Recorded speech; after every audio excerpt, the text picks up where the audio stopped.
Striker Jepang anggap laga versus Timnas Indonesia seperti final.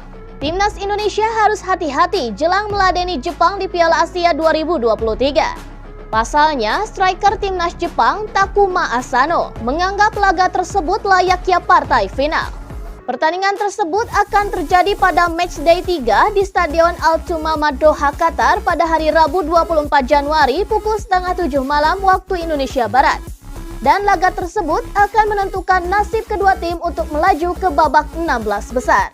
Baru Irak saja wakil dari grup D yang sudah memastikan diri lolos ke babak 16 besar usai melahap Jepang 2-1 pada hari Jumat 19 Januari. Dan Indonesia juga membuka peluang usai melibas Vietnam 1-0.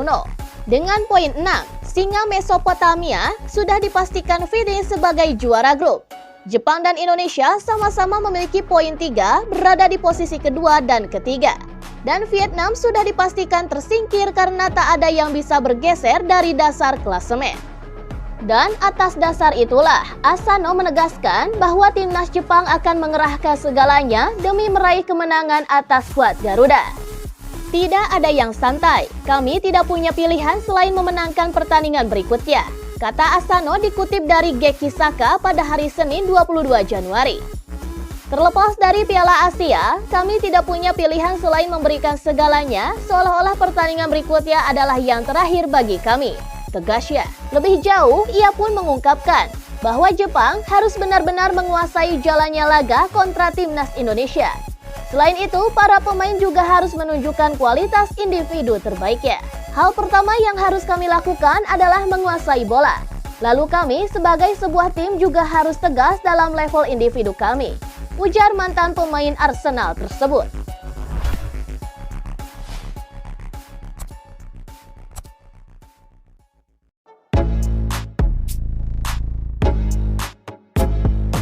Jika imbang lawan Jepang, timnas Indonesia bisa naik 8 peringkat FIFA. Timnas Indonesia akan berjumpa Jepang pada matchday ketiga grup D di Piala Asia 2023. Dan laga ini akan memberi kenaikan yang signifikan bagi Indonesia di ranking FIFA jika mampu meraih hasil positif. Laga antara Indonesia versus Jepang akan digelar di Stadion Al-Thumama pada hari Rabu 24 Januari 2024.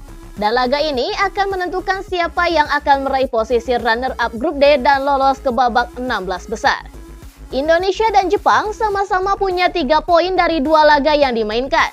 Saat ini, mereka ada di posisi kedua karena unggul selisih gol, sementara Indonesia harus menang jika ingin jadi runner-up.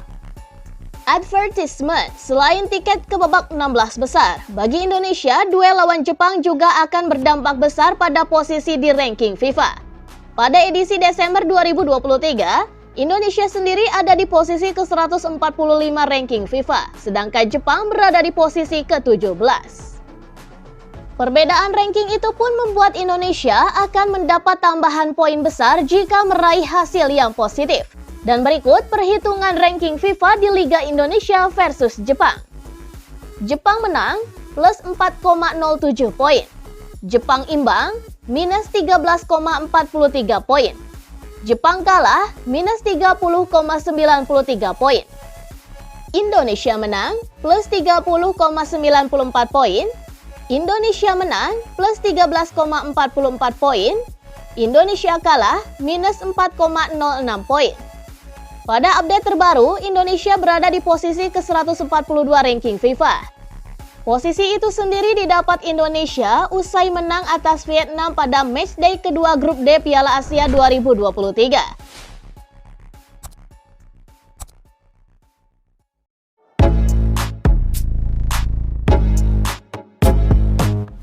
Perkiraan debut naturalisasi baru Martin Paes. Kiper FC Dallas, Martin Paes diperkirakan baru bisa bermain di laga timnas Indonesia versus Irak pada matchday kelima grup F kualifikasi Piala Dunia 2026 zona Asia pada hari Kamis 6 Juni 2024 mendatang. Kabar itu disampaikan pengamat sepak bola tanah air Roni Pangemanan. Bung Ropan, sapaan akrab Roni Pangemanan, mengatakan fokus PSSI saat ini adalah merampungkan proses naturalisasi Tom Hae dari SC Heerenveen dan Ragnar Oratmangun dari Fortuna Sittard. Proses naturalisasi dua pemain ini pun diharapkan rampung pada akhir Februari atau awal Maret 2024. Dengan begitu, dua pemain ini bisa diturunkan saat timnas Indonesia menjalani dua laga kandang dan tandang kontra Vietnam di matchday ketiga dan keempat grup F kualifikasi Piala Dunia 2026 zona Asia pada 21 dan 26 Maret. Saya mengobrol dengan Pak Ketua Umum Erick Thohir untuk menanyakan soal lanjutan proses naturalisasi sejumlah pemain. Pak Ketua Umum pun mengatakan semua berproses dengan baik. Bahkan ia mengatakan proses naturalisasi akan digenjot agar mereka dapat bermain melawan Vietnam di kualifikasi Piala Dunia 2026 zona Asia. Kata Bung Ropan dari Okezone yang mengutip dari channel YouTube Bung Ropan pada hari Senin 22 Januari. Pak Erick mengatakan pada akhir Februari atau awal Maret sudah tuntas sehingga mereka berkesempatan tampil menghadapi Vietnam. Jadi, fokusnya sekarang adalah Ragnar Oratmangun dan Tom Hae agar prosesnya secepatnya diselesaikan dan baru kemudian Martin Paes. Tentu harapannya, Martin Paes sudah tersedia sejak laga timnas Indonesia versus Vietnam. Tinggi badannya yang menjulang dan refleks mumpuni dibutuhkan timnas Indonesia saat bermain di kandang dan tandang kontra Vietnam.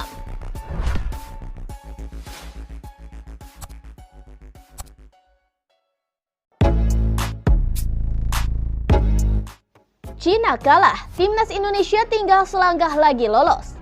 Berikut ini adalah klasemen peringkat ketiga terbaik usai seluruh pertandingan grup A Piala Asia 2023 tuntas.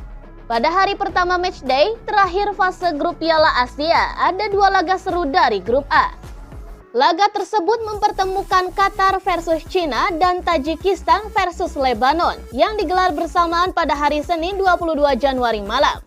Qatar yang tampil di hadapan pendukungnya sendiri di Stadion Internasional Khalifa Doha tidak menurunkan sejumlah pemain andalan sejak awal laga.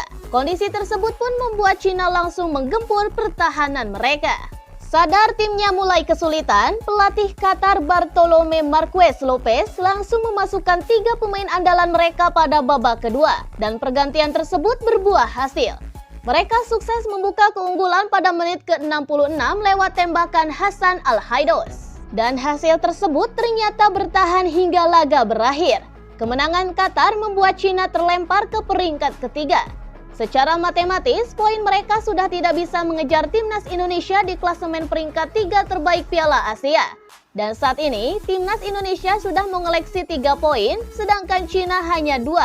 Dan kini, timnas Indonesia tinggal menanti hasil di grup B dan grup C jika ingin lolos ke babak 16 besar sebelum memainkan laga melawan Jepang. Hasil di grup B dan C bisa menjadi penentu kelolosan timnas Indonesia ke babak 16 besar. Dua laga penentu yang dimaksud adalah Suriah versus India di grup B dan Palestina versus Hong Kong di grup C.